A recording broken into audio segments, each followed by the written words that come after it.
Good morning, student. How are you all? I hope you all are fine. So, in this lecture, we are going to discuss rest of the questions in text.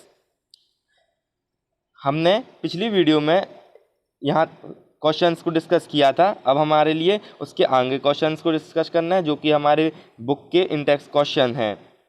तो हमने कहाँ तक पढ़ लिया था? हम already first question को read कर चुके हैं और समझ चुके हैं।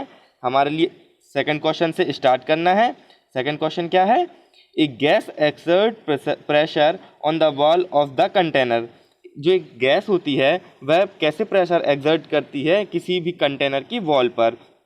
जैसे कोई एक ये कंटेनर है, तो यहाँ पर गैस है, यदि हम इसको पैक कर दें तो यह कैसे दीवारों पर, इसकी जो कंटेनर की वॉल है इस पर कैसे प्रेशर एक्सर्ट करेगी। चलिए इसको डिस्कस करते हैं। The motion of particle is random. It means जो पार्टिकल्स का मोशन होता है, अर्थात जो उनका चालन होता है, जैसे कि किसी भी कंटेनर में यदि गैस है तो गैस के जो पार्टिकल्स रहेंगे वे किसी भी डायरेक्शन में रैंडमली मोशन करेंगे and having very high speed, और उनकी स्पीड कैसी होगी? हाई होगी। इन द गैसियस स्टेट, कैसी स्टेट में? गैसियस स्टेट में। Due to this random movement, जो इसकी रैंडम मूवमेंट है किसी भी डायरेक्शन में जाने की, the particle hit each other. तो इस प्रकार से पार्टिकल कैसे, जैसे ये पार्टिकल्स हैं तो इसकी यदि डायरेक्शन इधर है, इसकी इधर है और इसकी इधर है, तो यह एक दूसरे को क्या करेंगे? एक दूसरे से हिट होंगे। एंड ऑल्सो द बॉल, और इस प्रकार से यदि एक यहाँ जाएगा तो एक जो कंटेनर है तो इस बॉल से भी टकराएगा of the container. The pressure exert by the gas is due to this force, और इसी जो इस प्रेशर से यह जो यहाँ से वहाँ मूव करेंगे, ये क्या करेगा? यह प्रेशर एक्सर्ट करेगा किस पर? कंटेनर की बॉल पर। Force exert this particle per unit area on the wall of the container. तो यह के इसी जो मोशन के कारण यह बॉल पर जो दीवार रहेगी उस पर क्या करेंगे? यह प्रेशर एक्सर्ट करेंगे। Now move on next question. Next question is a wooden table. Third question, a wooden table should be called a solid. एक जो वुडन अर्थात जो लकड़ी की टेबल है, क्या वह उसको सॉलिड का कहना चाहिए? चलिए इसको डिस्कस करते हैं। Third question is, third answer, there is a strong force of attraction between the molecule of wood. यहाँ पर जब भी हम वुड को लेंगे, यदि लकड़ी को, तो जो उसके पार्टिकल्स होंगे, जो उसके मॉलिक्यूल्स होंगे, उनमें कैसा होगा? उनमें एक अट्रैक्शन फोर्स होगा। और कैसा? स्ट्रॉन्ग अट्रैक्शन फोर्स होगा। अर्थात जो उनके बंध होंगे वह कैसे होंगे? एक स्ट्रांगली अट्रैक्टेड होंगे। एंड द इंटरमॉलिक्यूल स्पेस, जैसे कि किसी भी यह पार्टिकल है कोई भी, तो इसके जो जैसे ये सॉलिड का है तो इसमें जो इंटरमॉलिक्यूल स्पेस है, जैसे दो पार्टिकल्स के जो बीच का स्पेस क्या कहलाएगा? मॉलिक्यूल के इंटरमॉलिक्यूल स्पेस। यह कैसा होगा? लीस्ट, अर्थात बहुत कम होगा, क्योंकि सॉलिड ठोस होता है तो इसका जो इंटरमॉलिक्यूल स्पेस होता है वह कम होता है। So a wooden table has a defined shape. तो इसलिए जो वुडन है उसका कैसा? एक डिफाइंड शेप है। एंड वॉल्यूम, और एक उसका एक वॉल्यूम है। And it should be called a solid, इसलिए यह सॉलिड कहा जाएगा। Now move on next question. Next question fourth, we can easily move our hand in air but do not to do the same through a solid block of what would we need a karate expert. इसका अर्थात we can easily move, अर्थात हम आसानी से move कर सकते हैं अपने हाथों को इन एयर में, but to do the same through a solid, यदि हम सॉलिड ब्लॉक में ऐसे मूव करेंगे तो हमारे लिए कराटे एक्सपर्ट की ज़रूरत होगी और हम आसानी से मूव नहीं कर पाएंगे। ऐसा क्यों होता है? चलिए इसको आंसर में, air molecule are very far. Air के जो मॉलिक्यूल होते हैं वे कैसे होते हैं? वह बहुत दूर दूर होते हैं, अर्थात वेरी फार, अर्थात बहुत दूर दूर होते हैं। फ्रॉम ईच अदर, एक दूसरे से। ड्यू टू नेग्लिजिबल, हम उसको नेग्लिजिबल कह सकते हैं, अर्थात कि बिल्कुल पास नहीं होते, इसलिए हम नकारात्मक के यह बिल्कुल पास नहीं होते हैं तो कैसा? ना के बराबर मान सकते हैं। किसको? फोर्स ऑफ अट्रैक्शन वर्किंग को। बिटवीन देम, इनके मध्य में। So our hand get sufficient space, तो हमारे हाथों के लिए सफिशियंट स्पेस मिल जाता है। किसके लिए? मूव करने के लिए एयर में। So we also display some air molecules, इसलिए हम जो इस एयर के मॉलिक्यूल हैं उनके लिए हम कैसा कर पाते हैं, उनको हम डिस्प्लेस कर पाते हैं। एक जगह से दूसरी जगह हम ऐसे हाथ को मूव करते हैं तो वे कैसे हो जाएंगे, वे डिस्प्लेस हो जाएंगे। बाय अप्लाइंग फोर्स, हम यदि हाथ घुमा रहे हैं तो वह कैसा, अप्लाइंग फोर्स के थ्रू ही हम उनको घुमाएंगे। बट अ सॉलिड ब्लॉक, परंतु किंतु यदि हम सॉलिड ब्लॉक की बात करें ऑफ वुड, लकड़ी के, हैज़ क्लोजली पैक्ड मॉलिक्यूल, वह कैसा होगा, क्लोजली पैक्ड होगा। जैसे यदि हम सॉलिड की बात करें तो यह कैसा होगा, क्लोजली पैक्ड होगा। और यदि हम एयर की बात करें तो एयर के मॉलिक्यूल कैसे होंगे, दूर दूर होंगे, इस प्रकार से। Now wood has closely packed molecule, so there is no question, तो इसलिए यहाँ पर क्वेश्चन नहीं बनता है ऑफ द मूवमेंट, कि हम मूवमेंट कर पाएंगे हाथों का through it in absence of suitable force in proper direction, किसी भी डायरेक्शन में। Now move on fourth question.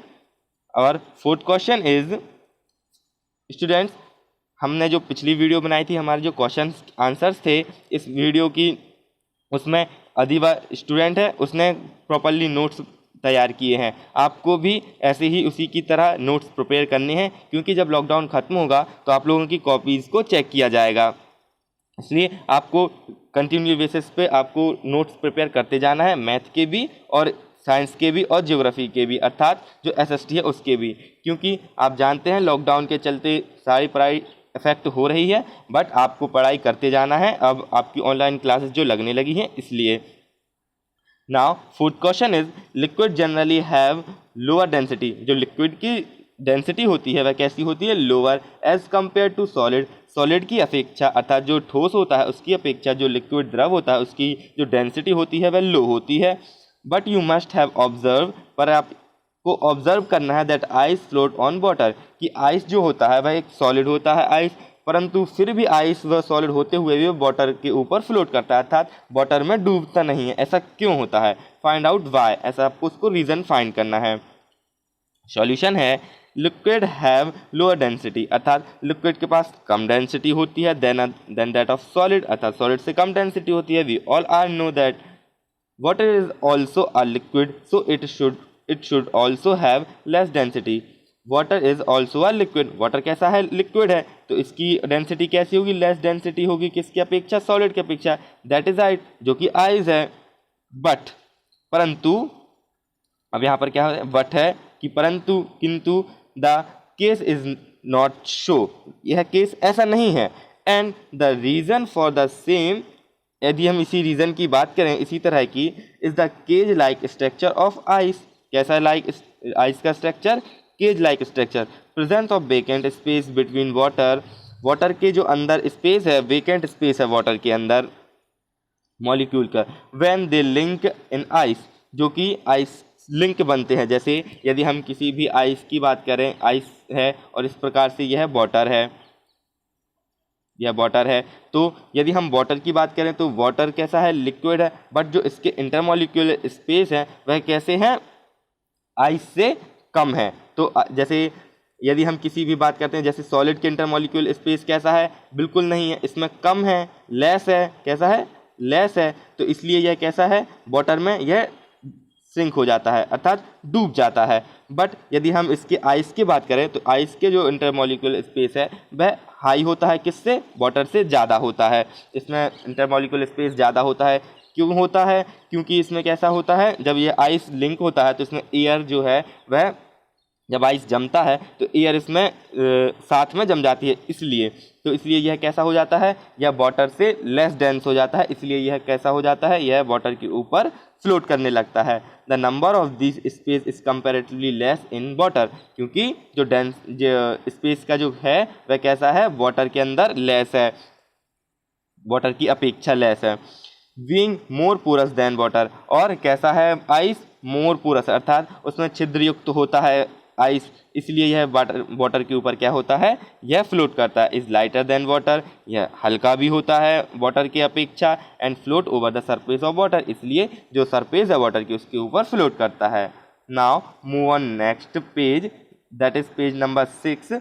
हम अब पेज नंबर 9 के क्वेश्चन आंसर को डिस्कस करना है। फर्स्ट क्वेश्चन है, convert the following temperature to Celsius scale, हमारे लिए कन्वर्ट करना है temperature to Celsius.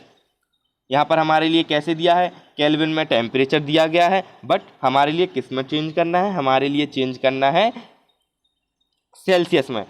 Students, you have to learn its formula. इसका एक फॉर्मूला होता है जिसके अनुसार हम इसको चेंज कर पाते हैं। जैसे देखिए, आपको ये क्या हो गया, ये Celsius upon 5 is equal to Fahrenheit.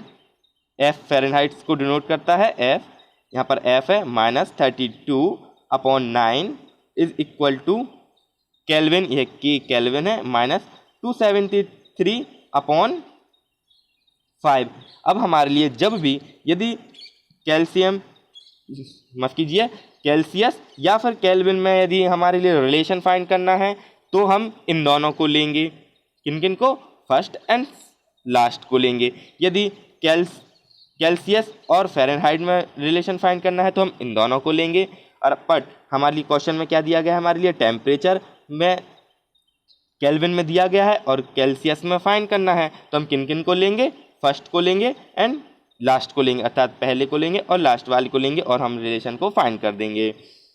चलिए हम फिर से स्टार्ट करते हैं। जैसे क्या दिया, हमारा फॉर्मूला क्या था, C/5 is equal to K -273 upon क्या दिया गया है, 5। अब सेम है, इक्वल में दोनों साइड, तो हम 5 को 5 से कैंसिल आउट कर सकते हैं और क्या आ जाएगा, कैल्सियस इज इक्वल टू, हमारे लिए के की वैल्यू क्या दी गई है, 300 दी गई है। 300 यहाँ पर हम पुट कर देंगे, 300 केल्विन माइनस ये केल्विन में होता है तो यह क्या हो जाएगा, 273 केल्विन। तो क्या आ जाएगा, 300 माइनस 273 कितना हो जाएगा, 27 डिग्री सेल्सियस। ये हमारा आंसर हो जाएगा। तो इसका आंसर क्या होगा, देखिए आप सॉल्यूशन में, by the using of giving formula, यह फार्मूला है। आपको इस वाले फार्मूला को याद कर सकते हैं या डायरेक्ट है, बट यदि आप इसको याद करेंगे तो इसको आप कभी भी कैसे भी फाइंड कर सकते हैं, कैल्सियस से फ़ारेनहाइट में भी, कैल्सियस से केल्विन में भी, क्योंकि क्वेश्चन कैसे भी पूछा जा सकता है। हो सकता है आपको पूछ दिया जाए कि कैल्शियम में, यदि यहाँ पर कैल्सियस में दे दिया जाए और बोल दिया जाए कि फ़ारेनहाइट में फाइंड कीजिए, तो इसलिए आपको यह फॉर्मूला आपको याद करना है। और यह जो सेकंड क्वेश्चन है ये आपको खुद करना है, यह आपका होमवर्क है। क्या है, होमवर्क है, आपको करके दिखाना है। चलिए मूव करते हैं नेक्स्ट क्वेश्चन पर। नेक्स्ट क्वेश्चन है question number 2, what is the physical state of water at, हमारे लिए ये टेम्परेचर दिए गए हैं 250 डिग्री सेल्सियस, 100 डिग्री सेल्सियस। हमें इस डिग्री सेल्सियस पर अर्थात इस टेम्परेचर पर हमें बताना है कि वाटर जो है अर्थात पानी, उसका जो फिजिकल स्टेट है वह कैसा होगा। चलिए डिस्कस करते हैं सॉल्यूशन को। As the boiling point of water is 100 degree Celsius, यदि हम वाटर को बॉयल करते हैं तो वह 100 डिग्री सेल्सियस पर क्या हो जाता है, वह बॉयल करने लगता है। चलिए इसको डिस्कस करते हैं। जो हमारा पहला आंसर है, at 250 degree celsius the state of water will be stream, अर्थात यदि हम 250 डिग्री सेल्सियस पर हम वाटर को गर्म करेंगे तो वह कैसा बन जाएगा, उसमें भाप उत्पन्न होगी, अर्थात जो भाप है स्टीम वह बन जाएगी वाटर की। And vapour that is gaseous state, जो कि किस स्टेट में पहुंच जाएगा, गैसियस स्टेट में पहुंच जाएगा। नाउ नेक्स्ट है, कैसा हो जाएगा, गैसियस स्टेट में पहुंच जाएगा, that is answer your.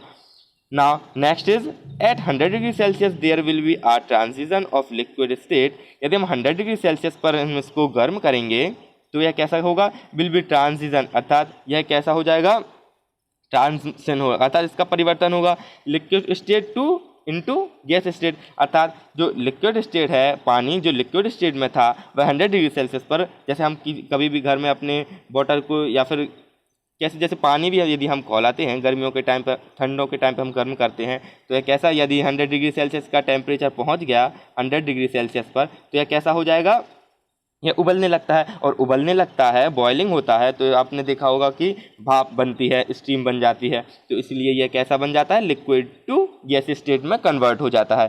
So at this temperature, हम इस टेम्परेचर पर बात करें, the state is may be liquid as well as gas, तो हम कह सकते हैं इस टेम्परेचर पर 100 डिग्री सेल्सियस के टेम्परेचर पर जो वाटर है वह मे बी लिक्विड फॉर्म में, क्योंकि लिक्विड फॉर्म में भी हो सकता है, यदि वाटर ये हमारा गर्म हो रहा है, जब ये 100 डिग्री सेल्सियस पर पहुंचा वाटर तो यह लिक्विड स्टेट पर था, परंतु हम और लिक्विड के लिए गर्म करते गए, हम उस फ्लूइड को और गर्म करते गए, तो यह इसमें टेम्परेचर सेम रहा 100 degree celsius some time, but जो इसमें लेटेंट हीट रही, जो जैसे गुप्त ऊष्मा है, जो लेटेंट हीट, वह इसमें और बनती गई। इस प्रकार यह फिर कैसे कन्वर्ट हो गई, या भाप में कन्वर्ट हो गई, तो कैसी भाप बन जाएगी, यह गैसीय स्टेट में कन्वर्ट हो जाएगी।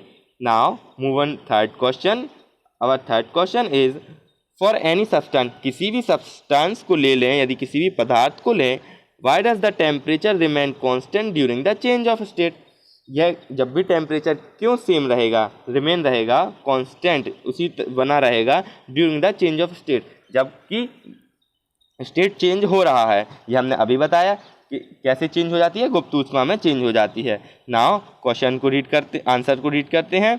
During the change of state, during अर्थात जो उस दौरान जब स्टेट चेंज हो रहा है किसी भी सब्सटेंस का, जैसे भी किसी भी पदार्थ का, मैटर है जो पदार्थ का, यदि हम स्टेट चेंज हो रहा है उस समय the temperature remain constant, temperature constant रहेगा। अभी हमने डिस्कस किया था कि 100 डिग्री सेल्सियस है तो 100 ही बना रहता है टेम्परेचर, बट उसकी क्या होती है, उसमें उसकी स्टेट परिवर्तन होता है, अर्थात स्टेट चेंज होती है। दिस कैन बी अंडरस्टूड, हम इसको समझ सकते हैं with the help of an example, एक एग्जाम्पल के अनुसार। When a solid is heated to its melting point, यदि सॉलिड को हम हीट करते हैं उसके मेल्टिंग पॉइंट तक, द टेम्परेचर फर्स्ट राइज, तो टेम्परेचर पहले राइज होगा अर्थात ऊपर तक हाइक होगा, एंड बिकम कांस्टेंट, फिर वह टेम्परेचर कैसा हो जाएगा, कांस्टेंट हो जाएगा। जैसे हमने अभी एग्जांपल लिया था 100 डिग्री सेल्सियस का। When reach its melting point, जब वह जैसे किसी भी हर एक जो सब्सटेंस है सॉलिड भी, तो उसका क्या होता है, एक मेल्टिंग पॉइंट होता है। आप किसी भी ले लें, जैसे कि आप गोल्ड ले लें, आप सिल्वर ले लें, इन सब के मेल्टिंग पॉइंट होते हैं। तो जब वह उसके मेल्टिंग पॉइंट पर पहुंच जाएगा, उसका देखिए आप, when reach its melting point, जब वह मेल्टिंग पॉइंट पर पहुंच जाएगा, नाउ ऑन फर्दर हीटिंग, फिर हम उसको और फर्दर यदि आगे हीट करेंगे, the heat energy provide to the substance, जो हीट एनर्जी है वह प्रोवाइड करेगी to the substance, help to break the attraction force between the solid molecule. तो जो हीट है वह उसको क्या करेगी, जो उसके मध्य, जैसे किसी भी सॉलिड के मध्य, या सॉलिड है तो इसके मध्य क्या है, अट्रैक्शन फोर्स बहुत ही ज़्यादा क्लोजली पैक्ड है। जितने भी मॉलिक्यूल हैं वह कैसे हैं, क्लोजली पैक्ड हैं, पास पास हैं बिल्कुल। तो यह क्या करेगा, जो हीट, इसके जो अट्रैक्शन फोर्स है इसको ब्रेक करने में मदद करेगा, हेल्प करेगा to break the attraction force between the solid molecule. This heat is called latent heat, और यह हीट क्या कहलाती है, यह लेटेंट हीट कहलाती है। लेटेंट हीट मीन्स गुप्त ऊष्मा कहलाती है।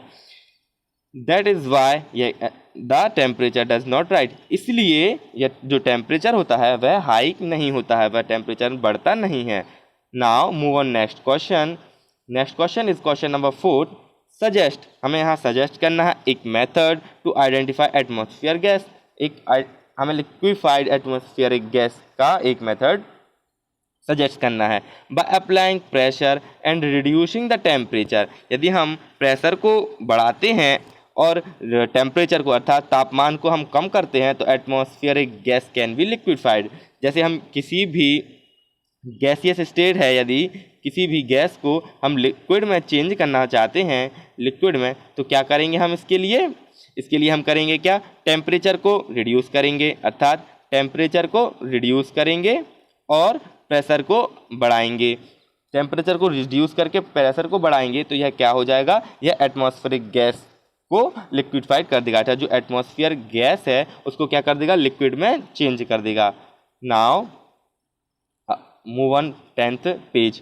ऑन पेज नंबर 10th, हमारी जो साइंस की एनसीईआरटी बुक है उसके 10th नंबर पेज पर क्या दिए गए हैं, अब जो क्वेश्चंस दिए गए हैं, अब हमको उनको डिस्कस करना है। तो इस क्वेश्चन में, इस जो लेक्चर है, इस लेक्चर में हमने 10th पेज के क्वेश्चन आंसरों तक को ही डिस्कस करना है। फिर नेक्स्ट जो लेक्चर होगा, जो कि कल आपका अपलोड होगा, उसमें आपके एक्सरसाइज के क्वेश्चंस को डिस्कस किया जाएगा।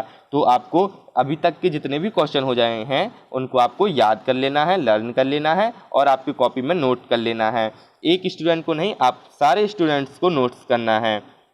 और जैसे उसने भेजा था अधिबा ने, उसी प्रकार आपको भी उसमें सेंड करने हैं। ग्रुप में आपको पिक क्लिक करके सेंड करनी होगी। चलिए डिस्कस करते हैं। फर्स्ट क्वेश्चन है, what does a desert cooler cool better on a hot dry day. ये हम ऐसा क्यों होता है कि कूलर डेजर्ट मतलब एक बेटर कूल करता है, ज़्यादा ठंडा करता है एक हॉट ड्राई डे में, जबकि हॉट ड्राई होता है फिर भी कूलर क्यों उसको ठंडा करता है, कूलिंग हमें प्रदान करता है। हमारे लिए कूलिंग प्रोवाइड कैसे करता है। तो इसका सॉल्यूशन है a desert cooler function on the basic of evaporation, अर्थात जो बाष्पोत्सर्जन है इवापोरेशन कहलाती है, जो वह एक डेजर्ट कूलर फंक्शन करता है किस पर, ऑन द बेसिक, किसके ऊपर निर्भर करता है, इवेपोरेशन पर। The rate of evaporation increase, जब हमारी इवेपोरेशन की जो रेट है अर्थात इवेपोरेशन अर्थात जो बाष्पोत्सर्जन की जो दर है वह इंक्रीज होती है इन टेम्परेचर के आधार पर, जैसे जैसे टेम्परेचर, क्योंकि जो टेम्परेचर वह डायरेक्टली प्रोपोर्शन है इवेपोरेशन के। यदि टेम्परेचर को हम हाइक करेंगे अर्थात टेम्परेचर को बढ़ाएंगे तो इवेपोरेशन भी बढ़ जाएगा। इसी प्रकार एंड डिक्रीज इन ह्यूमिडिटी, और उस जो टेम्परेचर है वह किसकी इनडायरेक्टली प्रोपोर्शन है, किसकी, यहाँ पर देखिए ह्यूमिडिटी की। जैसे जैसे हम टेम्परेचर बढ़ाएंगे तो जो ह्यूमिडिटी है, जो आर्द्रता है मौसम में, नमी है, वह कम होती जाएगी। यदि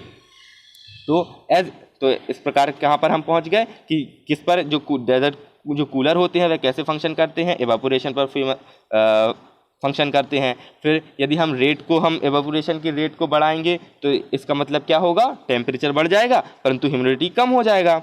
एज इवापोरेशन इंक्रीज, जैसे यदि इवापोरेशन इंक्रीज होता है when the day is hot and dry, और जब इवापोरेशन कब इंक्रीज होगा अपने आप, जब कैसा होगा, डे हॉट होगा अर्थात दिन गर्म होगा और ड्राई अर्थात सूखा हुआ होगा, उसमें आर्द्रता कम होगी। सो द डेजर्ट कूलर, जो डेजर्ट कूलर है, function to a better extent, तो वह कैसा करेगा, बेटर एक्सटेंड करेगा और हमारी ये कूलिंग प्रदान करेगा। Now move on next question, question number second is how does the water kept in the an earth pot, जो हम वाटर को अर्थात जो पानी को हम, मटका होता है जो अर्थ पॉट कहलाता है, अर्थन पॉट कहलाता है, मटके में हम जब वाटर को रखते हैं तो वह कैसे कूल हो जाता है, become the during the summer season. हम देखते हैं कि गर्मियों में हम मटके में जब पानी रखते हैं वह किस फंक्शन पर मतलब फंक्शन करता है कि वह ठंडा हो जाता है पानी। नाउ क्वेश्चन का आंसर पढ़ेंगे हम।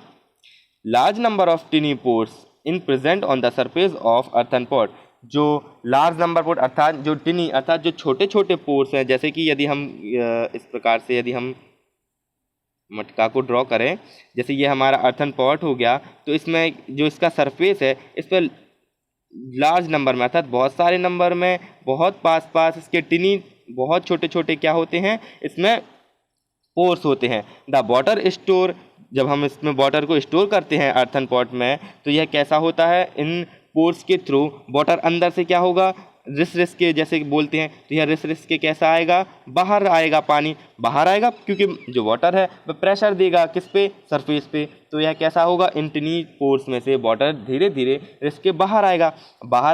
तो बाहर जो सरफेस है वह किसके कॉन्टेक्स्ट में है, यह अपने डे जो हमारे रूम टेम्परेचर के कॉन्टेक्ट में होगा। रूम टेम्परेचर हॉट है क्योंकि यह समर डे है, तो इसलिए जो यह क्या होगा, यह इसके ऊपर का जो वाटर रहेगा यह पे आएगा, वह क्या हो जाएगा, इवेपोरेट हो जाएगा। और इवेपोरेट होगा तो वह कैसा होता है, जब भी कोई भी चीज़ इवेपोरेट होती है तो उसकी जो ऊष्मा है, जो उसकी हीट है, वह भी इवेपोरेट हो जाती है, तो वह जो आसपास की जो हीट रहेगी वह उसको एब्जॉर्ब करेगी, इस प्रकार से वह ठंडा होएगा, तो मटका इस प्रकार से ठंडा होता जाता है। Faster through this pores due to the increase export surface, ये वही जो हमने अभी समझा है कि उसके जो क्या हो जाएगा, मतलब जो सरफेस है उस पर वाटर की जो इवेपोरेशन की रेट है वह फास्टर हो जाएगी, वह तेज हो जाएगी। As the process of evaporation cause cooling, और यह प्रोसेस है जो इवेपोरेशन की वह क्या करेगी, कॉज करेगी, कारण बनेगी कूलिंग की, अर्थात जो इसी कारण से वह ठंडा होगा। The stored water inside the earthen pot, और जो इसी का जो स्टोर वाटर है जो कि इनसाइड है, अंदर है अर्थन पॉट के, बिकम कूल, इसी कारण वह अंदर होते हुए वह ठंडा हो जाएगा। Now move on next question, question number 3। Dear students, if you are not understand any question, then you can screenshot. If you can screenshot, otherwise you can note down and put down question in groups. Then I will explain you. Why does our palm feel cold? हमारा palm अर्थात जो हमारी हथेली है वह cool अर्थात ठंडा feel कब करेगी? When put some acetone और पेट्रोल और परफ्यूम, यदि हम किसी एसीटोन को या पेट्रोल को या परफ्यूम को हम अपने हाथ पर रखेंगे, पाम पर रखेंगे, तो हमारा पाम जो होता है अर्थात जो हाथ होता है वह ठंडा क्यों फील करता है, हमें इसका रीज़न देना है। Acetone, petrol, perfume etcetera being volatile, ये कैसे होते हैं, या वॉलेटाइल हो जाते हैं अर्थात तुरंत इवेपोरेट हो जाते हैं, उसको क्या बोलते हैं, वॉलेटाइल बोलते हैं। Evaporate very fast when expose to large surface, जब भी हम इसको उजागर करते हैं अर्थात लार्ज स्केल पर, हम जैसे हमारे हाथ पे हम उसको रखेंगे तो उसके लिए क्या मिल जाएगा, एरिया बहुत ज़्यादा मिल जाएगा, तो वह कैसा हो जाएगा, वह फास्टली जल्दी जल्दी वह इवेपोरेट होने लगेगा। During the process they absorb the required latent heat, और इस प्रोसेस के आधार पर वह कैसा होगा, एब्जॉर्ब करेगा लेटेंट हीट को जो कि एटमॉस्फेयर में है, और वेपराइजेशन फ्रॉम द पाम, और वह पाम से जो हाथ है, हाथ से एवेपोरेट होने लगेगा, वेपराइजेशन की प्रोसेस जो है वह करने लगा। इफ़ कीप ऑन पाम, यदि हम उसको हाथ पर रखेंगे, जो अपने हाथ की जो अपनी मतलब जो हमारे हाथ की जो गर्मी होगी, जो हमारे हाथ की ऊष्मा होगी, वह क्या होगा, वह एब्जॉर्ब कर लेगा एसीटोन या पेट्रोल या परफ्यूम। या हम एग्जांपल ले लें जो गर्ल्स की जो नील पेंट का जो थिनर रिमूवर मतलब नील पेंट रिमूवर होता है, जो उसको थिनर बोलते हैं, उसको भी यदि हाथ में ले तो वह भी इवेपोरेट होने लगता है, क्योंकि वह भी इसी का एक एग्जाम्पल है। So the process caused cooling and the palm feel cool, इसी कारण से जो पाम है वह कैसा फील करेगा, कूल फील करेगा। Now move on next question. Question number 4 is why are we able to sip hot tea, जब भी हम किसी हॉट टी मतलब गर्म चाय को पीते हैं या मिल्क को पीते हैं, faster from a saucer. Saucer मतलब क्या होता है, किसी भी जैसे किसी भी प्लेट ले लें, मतलब बड़ा टाइप से बर्तन हो, रेदर देन अ कप, यदि हम उसमें प्लेट में यदि हम चाय या दूध को पिएंगे तो कप की अपेक्षा हम जल्दी पी लेंगे और वह जल्दी ठंडा हो जाएगी। ऐसा क्यों होता है? A liquid has large surface area, तो क्या होगा, एक लिक्विड जो है, जो हमारी चाय है, उसके लिए कैसा मिल जाएगा, लार्ज नंबर मतलब लार्ज सरफेस मिल जाएगा। A saucer then in a cup, और कप की अपेक्षा में ज़्यादा मतलब लार्ज मिल जाएगा। दस इट एवेपोरेट, इसीलिए यह इवेपोरेट हो जो है वह फास्ट होगा और जल्दी जल्दी होगा, और जब इवेपोरेट होगा तो कूल जल्दी होगा। तो कूल क्योंकि जितनी उसमें ऊष्मा है वह इवेपोरेट होकर निकल जाएगी, फिर वह कैसा हो जाएगी, चाय हमारी कूल यदि ठंडी हो जाएगी। फास्टर इन द सॉसर, और यह कैसी, जो सॉसर है उसमें फास्ट होगी देन अ कप, क्योंकि यदि हम देखिए अब कप की बात करते हैं तो ये इतना हमारा ये इस प्रकार से कप हो जाएगा, और जो हमारी प्लेट है ये हमारी प्लेट हो जाएगी इतनी बड़ी। तो प्लेट में जो चाय है हमारी, उसमें इतनी ज़्यादा यहाँ पर इतना सरफेस मिल रहा है, किसके लिए, इवेपोरेशन के लिए, और कप में इतनी सी सरफेस मिल रही है, इतनी सी केवल मात्र, है ना। तो इसमें इसलिए ये यहाँ पर जल्दी ठंडी हो जाएगी, अपेक्षा किसके कंपैरिजन में, कप के कंपैरिजन में। फॉर दिस रीज़न, इस रीज़न में we able to sip hot tea और milk faster from a saucer rather than a cup, इसी कारण से और इसी रीज़न के चलते हम जो सॉसर है उसमें हम चाय को या दूध को जल्दी पी लेते हैं in comparison to cup. Now move on next question. Question number 5 is that is last question, after that we are going to discuss exercise another day. Now last question, What type of cloth should be wear in summer, हमें किस प्रकार के कपड़ों को wear करना चाहिए अर्थात पहनना चाहिए इन समर सीजन में, मतलब गर्मियों के टाइम में हमें किस प्रकार के कपड़े पहनना चाहिए, that is our question. Now answer is we should wear light coloured cotton cloth. It means हमारे लिए कैसे कपड़े पहनने चाहिए, लाइट हो, जो हल्के हल्के कलर के कॉटन के कपड़े पहनने चाहिए, कॉटन अर्थात जो कपास होता है उसके कपड़े पहनने चाहिए इन समर, बिकॉज क्योंकि cotton is a good absorber of water और स्वीट, जो कॉटन होता है वह कैसा होता है, गुड एब्जॉर्बर होता है, अर्थात अच्छी तरीके से अवशोषित करता है किसको, वाटर को, और स्वीट अर्थात जो पसीना होता है उसको अच्छे से एब्जॉर्ब कर लेता है। It provide more surface area for the sweat to evaporate, अर्थात और यह ज़्यादा सरफेस अर्थात जो कॉटन है वह हम जो स्वीट है या वाटर है उसके लिए क्या कर देता है, ज़्यादा सरफेस प्रोवाइड कर देता है, किसके लिए, एवेपोरेशन के लिए। तो इसलिए हमें क्या पहनना चाहिए, कॉटन के कपड़े पहनने चाहिए जो कि लाइट कलर्ड के हों, light colour absorb less heat. और जो जैसे हम यदि लाइट कलर के कपड़े को हम वियर किए रहेंगे और यदि हम बाहर जाएंगे, सन के कॉन्टेक्स्ट में आएंगे, हम यदि रूम के बाहर जाएंगे तो कैसा होगा, सन से जो हीट आ रही है वह एब्जॉर्ब कम करेगी, लेस हीट ऑब्जर्व करेगी। लाइट कलर के यदि होंगे तो वह लेस करेगी, यदि आप ब्लैक कलर के कपड़े पहनेंगे तो वह लाइट को ज़्यादा एब्जॉर्ब करेगी। इसलिए देखते हैं हम मैक्सिमम समर के सीज़न में ज़्यादातर जो मतलब इंसान होते हैं कैसे कपड़े पहनते हैं, वाइट पहनते हैं। वाइट क्यों पहनते हैं, क्योंकि वह लेस हीट एब्जॉर्ब करती है इसलिए, और ब्लैक बहुत कम पहनते हैं। So wearing light coloured cotton cloth help us feeling cool and comfortable. तो इसीलिए हमें कैसे कपड़े पहनने चाहिए, लाइट पहनने चाहिए, लाइट कलर के कॉटन के, और ये हमारे लिए कैसा फील कराएंगे, कूल अतः ठंडा फील कराएंगे गर्मियों के टाइम पर भी, एंड कंफर्टेबल, और हम उसमें कंफर्टेबल फील करेंगे। So this is your lecture.